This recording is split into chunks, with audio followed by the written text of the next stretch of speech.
Hey, how's it going? It's Ollie here. So in today's video, I'm going to show you how to find a product that can make £10,000 per month in sales on Amazon. So how do we do this? Well, there's 3 steps. I call them the 3 C's. We're going to go through this method today. So first, before we talk about the 3 steps to find a product, you need to understand an overview of what we're really looking for. This all starts with the smash hit product radar. So we want to find a product that has these 4 elements. The first one is high demand, right? We want to see evidence the product is selling. The second element is low competition. You can see if we're going anti-clockwise. You want there to be lots of sellers to prove the product's selling, but you don't want there to be too many established sellers who are crushing it and dominating the marketplace, because then it's difficult for you to compete. Third element is gap in the marketplace, right? We want there to be some kind of opportunity for us to improve on what's currently available, some kind of issue with the products. And the fourth is low hassle, right? We want there to be a product that's easy to import, isn't going to cause us too many issues when we're shipping from China and shipping to customers. So the 3 C's, these 3 steps, will show you in practice how to find a product that meets all 4 criteria of the smash hit radar, and I'm going to show you exactly how that works right now. So the first step is choose. We want to choose a product on the Amazon marketplace to take a closer look at and analyze to see if it's a good opportunity or not. So how do we do this? Well, the first thing we need to do is go to Amazon, right? Whichever Amazon country you want to sell in. I'm going to do UK. And then do a negative character search. This is where you type in the minus key and loads of random characters into the search bar. Basically, it brings up all of the search results because it asks Amazon to show us products that don't have that in the listing, which is going to be all products, because who's going to put this in their listing? You don't need to understand why it works. You just need to just do that. And you'll find all the search results, over 70,000 results. It's probably more like several million on the Amazon platform. Next thing we want to do is choose a low hassle category. If you have any doubt, just pick home and kitchen. It's usually the best category to get started with if you want to import and sell private label products. Okay, so now we've done a negative character search and we've chosen the category home and kitchen. So we want to choose a product to take a closer look at. How do we choose a product? Well, this brings us back to the low hassle element of the smash hit product radar. We want to choose a product that's going to be low hassle for the whole supply chain, from getting it manufactured in China to shipping it to the UK, getting it through customs and getting it into the Amazon warehouse and getting it to the customer. Right? There's a lot of things your product needs to do. So if you go through all that effort and then the product gets stuck in customs, it's going to be annoying. It's going to be a hassle. If you go through all that effort and you can't send it into the Amazon warehouse, again, it's going to be a hassle. So we want to choose a low hassle product to have a look at. And you can see if a product is low hassle at a glance. In fact, the number one thing we want to figure out is, can I make this myself? That's the question to ask yourself. In other words, is it easy to manufacture? Now, a Hoover is going to be a nightmare to manufacture. There's so many moving parts, electronics, very complicated. It's also massive, very high hassle product. Any electronic is going to be difficult to manufacture. I could not tell you how to build a USB desk fan. Right? It's just not going to happen. It's too complicated. Right? However, let me find you an easy example. A memory foam travel pillow. I could potentially make one of those myself. Why? Well, because it's a piece of foam with a bit of material on it. I could probably stitch it together. Like, I understand how it's constructed. And therefore, it doesn't have too many parts, right? And it's going to be easy to manufacture 500 of these and sell them, right? That's a good indication you've got a low hassle product. A few other things to look for is to make sure it's in a low hassle category, right? So home and kitchen, baby, office supplies is low category, garden and outdoors is low hassle. So those categories are good as well. When you found what you think is a low hassle product, click on it, open it in a new tab. So I use Command click on Apple. You can also right click and then go open link in new tab. And you want to make sure you're using Chrome for this, because we're going to use a Chrome extension to analyze the niche. All right. So step 2 is check. We want to check this product and just check it has a few of the things we need for it to fit in the criteria of a smash hit product. Main thing we want to check again is low hassle. Make sure it really is low hassle. So for that, we want to look at the dimensions of the product. If you scroll down to where it says technical details, product information, it's usually just below the kind of compare with similar items bit, just above the reviews. All right, reviews are here. Want to see that it fits in a shoebox and it's not too heavy, so not more than 1 kilogram in weight. This is actually quite a light product and quite a small product. 300 grams, 15 by 14 by 15 centimeters. So it's about something like this, right? Not too big, and it's quite easy. I think when they package it, they squish it down. I'm guessing, right? So really easy to import these, and it's not going to break in shipping, right? It's very easy. It's a pillow. It's not going to snap or bend or anything. You can probably squish a load of them into a box. So it's definitely low hassle. Another thing you can check when you're on the check step is the brand. Copy the name of the brand into Google. See if anything comes up on the right-hand side. If something comes up on the right-hand side, it indicates that it's a big brand. If nothing comes up, it indicates that nobody knows who they are.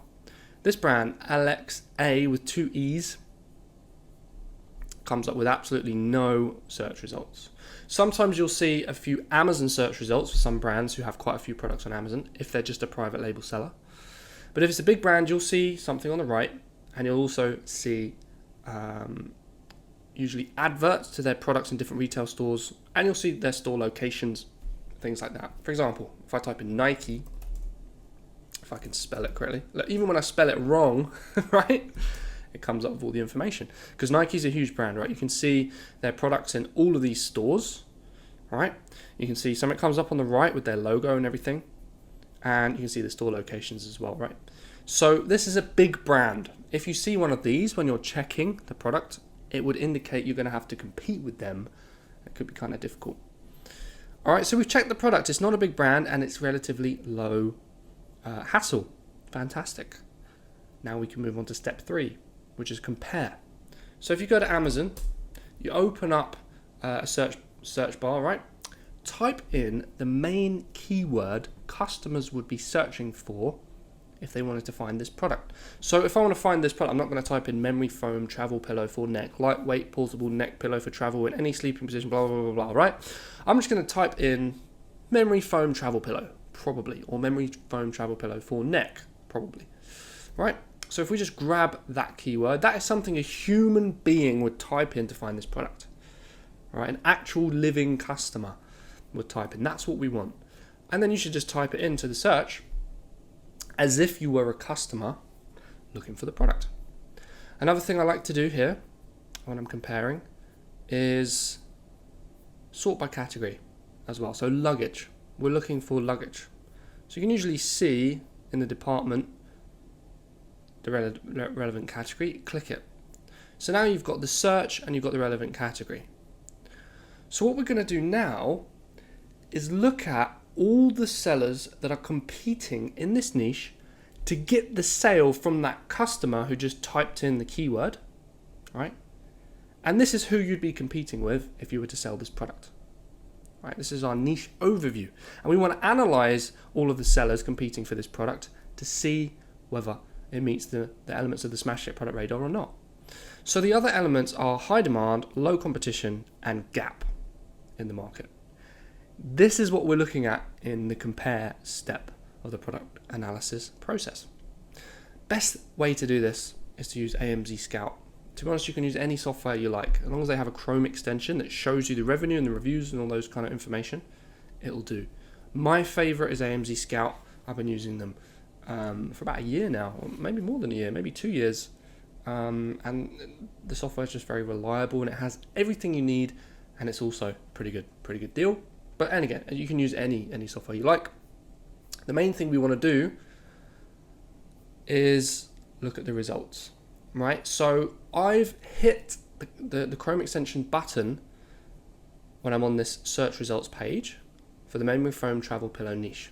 We're going to look at first of all, the levels of demand by looking at the revenue. Now, when I'm looking for a smash hit product, I want at least 3 sellers making £3,000 a month in sales. That's minimum. So how many sellers do we have making more than 3k a month? Well, there's 1, 2, 3, 4, 5, 6, 7, 8, 9, 10, 11, 12, 13, 14, 15, 16, 17, 18, 19, 20, 21, 22, 23, 24, 25, 26, 27, 27 sellers making 3k a month. So does this niche have high demand? Yes. Huge demand for this because people are spending so much money on these, right? It's definitely got high demand, right? So that's a really good sign. What about competition? Well, competition will use reviews. Why? Well, because the more reviews a seller has, the longer they've been selling, the more established they are, the more customers trust them. If there's lots of sellers with lots of reviews in the niche, it's going to be harder to compete. So the competition is higher. So we want 5 or less sellers with 500 reviews or more, or 5 or less established sellers who really are solidified in the market, the customers will trust because of the volume of reviews. How many established sellers with more than 500 reviews are in this niche? 1, 2, 3, 4, 5, 6, 7, 8, 9, 10, 11. So we want 5 or less and there's 11. So this niche is too competitive. So it doesn't meet the low competition element of the radar. So we could actually stop looking at this niche now because we know it's too competitive, right? We could do that. Now, for purpose of demonstration, I'm going to continue to analyze this niche, pretend we didn't notice it was too competitive, and we're going to look at the gaps as well. But if you were actually researching products, this is where you would stop because you go, it's too competitive. Let's go back to the compare step and back to the choose step, right? And we will choose another product to check and then compare, right? However, let's continue on to the final element, which is gap in the market, right? So we want to find issues with the products, something we can improve on. What I like to do is look at some of the best selling products in the niche, using the Chrome extension to have a look and see which those are, right? So we got maybe this one, and just see if there's any issues that keep coming up with these products that we can improve on. Now, what we want to look for is patterns, all right? Not just one-off things a customer complained about, patterns that loads of customers across loads of products are saying is wrong with the niche. The clearer a pattern you can find in a niche of issues in the products, the bigger the gap in the market, right? Let me say that again. The clearer the pattern you can find in a niche of issues with the products, the bigger the gap in the marketplace. So let's have a look at some of the reviews, see if we can find some issues, see if we can find an indication of a pattern of an issue that needs to be solved. Perhaps not comfortable for a long flight. Okay, fair enough. Why? Your head is pushed a bit forward when sitting in a standard airplane seat. Okay, so we found an issue with the product.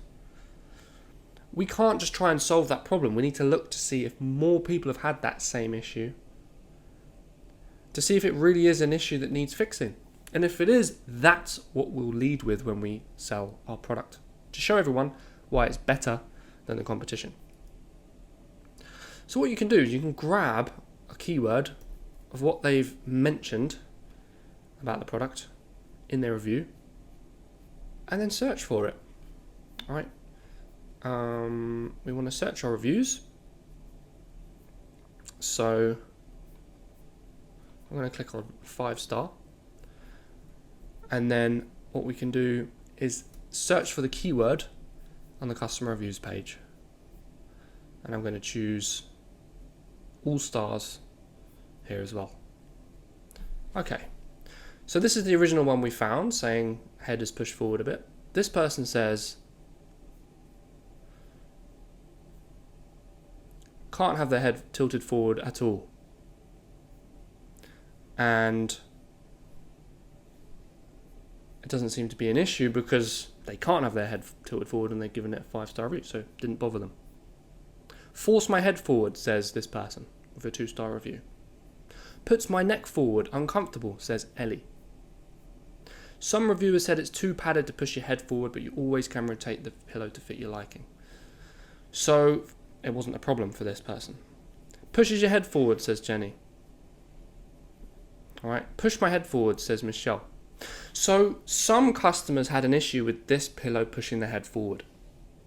What this means is there could be a gap in the marketplace for this type of customer who wants a pillow that doesn't push their head forward because this kind of design does push their head forward.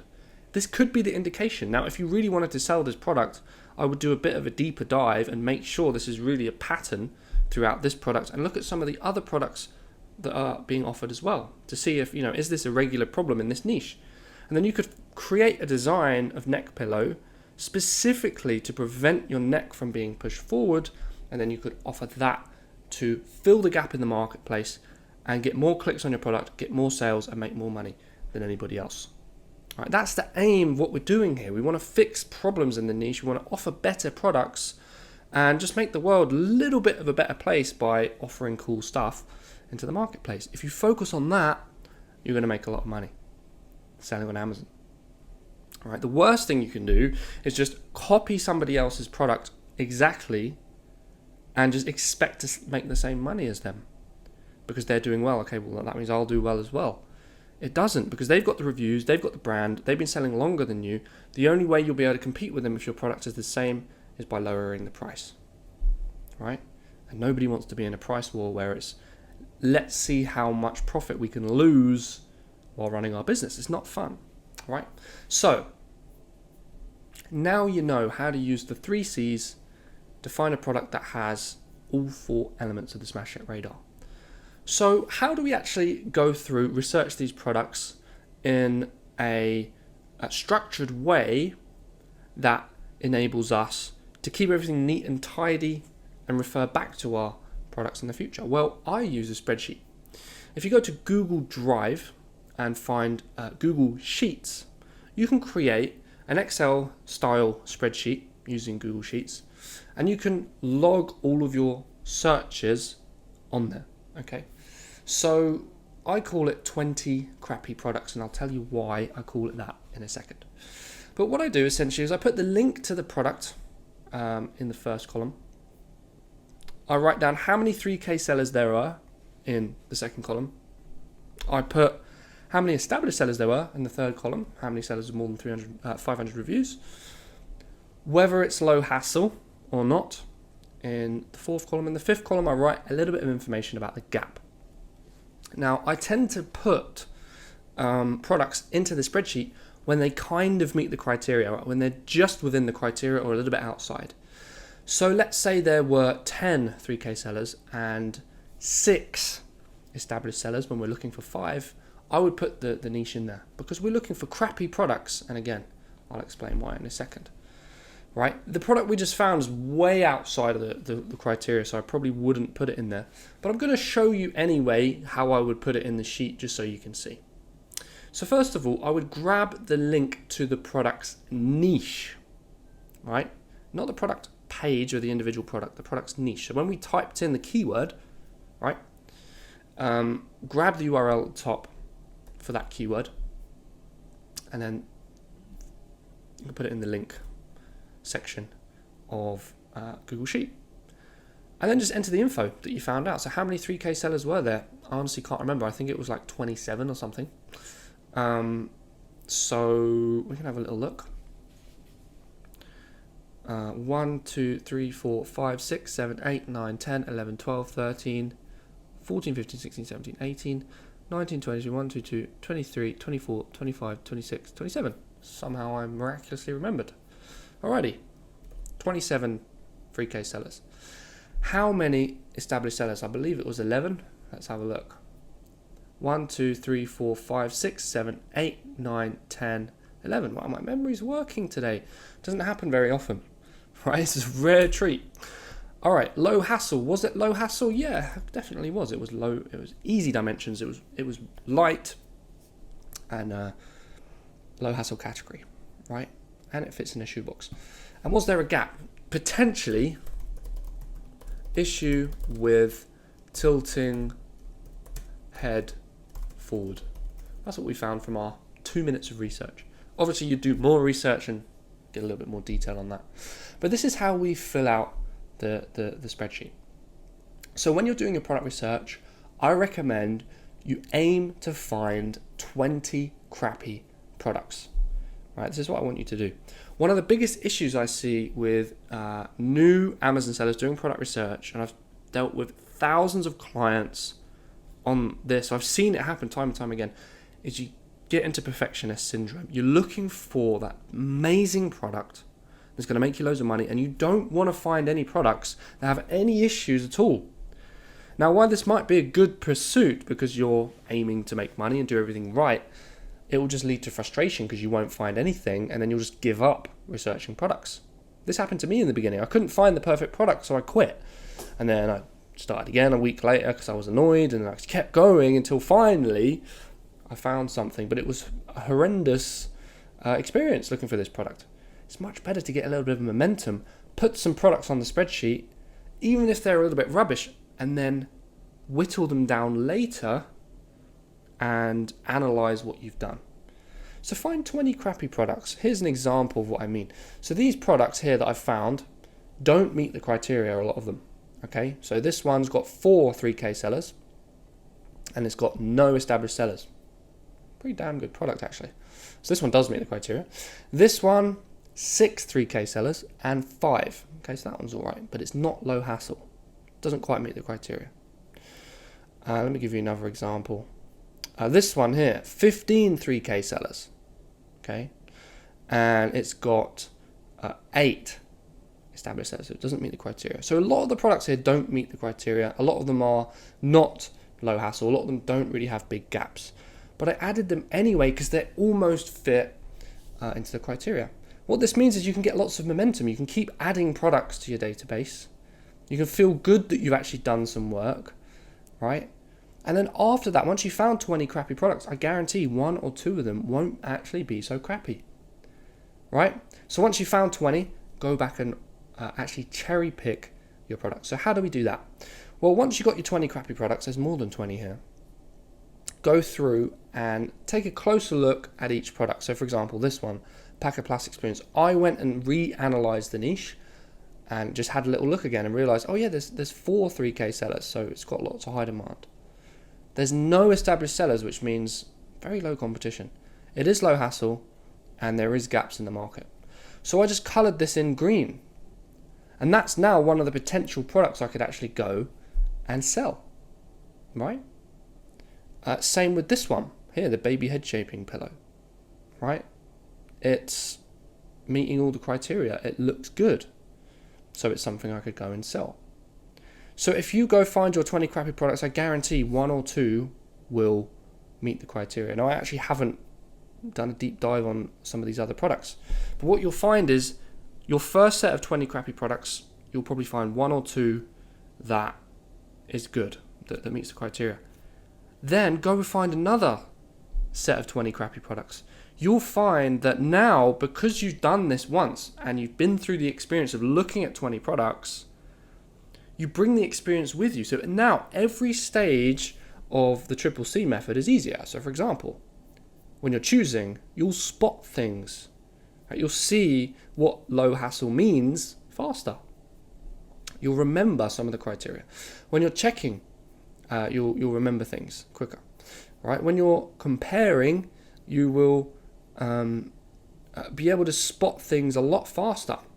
Right? You'll see the revenue, the reviews quicker. Your ability to find gaps in the marketplace will be faster, and you'll start to get an eye for what a hot product is earlier on in the search process. Right? You only get this by analyzing tons of products. There's no way around it. You have to develop the skill.